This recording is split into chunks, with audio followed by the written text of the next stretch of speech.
আমরা এরকম হোটেলে এসেছি, ঠিক আছে, আমাদের সঙ্গে সব বাচ্চা কাচ্চারা রয়েছে। তা আমরা খুব আতঙ্কের মধ্যে রয়েছি এখানটা, কেন আমরা পায়েলঘাট থেকে আর মোটামুটি 2-3 কিলোমিটার দূরেই ছিলাম। তা ওখানকার পুলিশ যারা ছিল তারা বললো যে আপনারা আনসেফে আছেন, আমরা এখানে চলে যান। তখন মতো আমাদের সঙ্গে এরকম সব ছোটো বাচ্চা কারা সারাদিন আমরা হোটেলেই বসে কোথাও বেড়াবার সুযোগ পাইনি, বেড়াতে পারিনি। বাচ্চারা তো বুঝতে পারছে না ব্যাপারটা কি, ওরা আনন্দের মধ্যেই আছে, খেলাধুলা করছে, বেড়াতে পারিনি কোথাও, হোটেলের মধ্যে সবাই বসে আছি আজকে।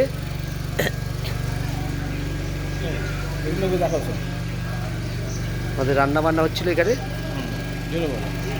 এখানে রান্না বান্না করে একটা হোটেলে আমরা শ্রীনগরে থাকার জায়গা পেয়েছি, সেখানেই আমরা ব্যাক করেছি। হোটেলে বুক করেছিলাম, সেই হোটেলের পয়সাটা আমরা যে পায়েলগাঁওতে হোটেল বুক করেছিলাম সেখানে আমরা যেতে পারিনি, সেখানে আমাদের টাকা পয়সা আটকেই আছে। হোটেলে এখন শ্রীনগরের হোটেলে খাওয়া দাওয়া চলছে।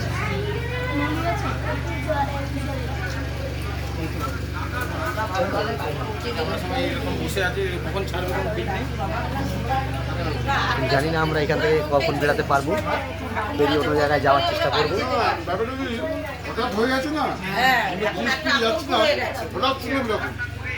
সবাই মোটামুটি একটা ভয়ের মধ্যেই আছে, আতঙ্কের মধ্যে যাবো। এখন আমরা চিন্তিত আছি, চিন্তায় আছি আমরা কী করে যাবো, ঠিক আছে।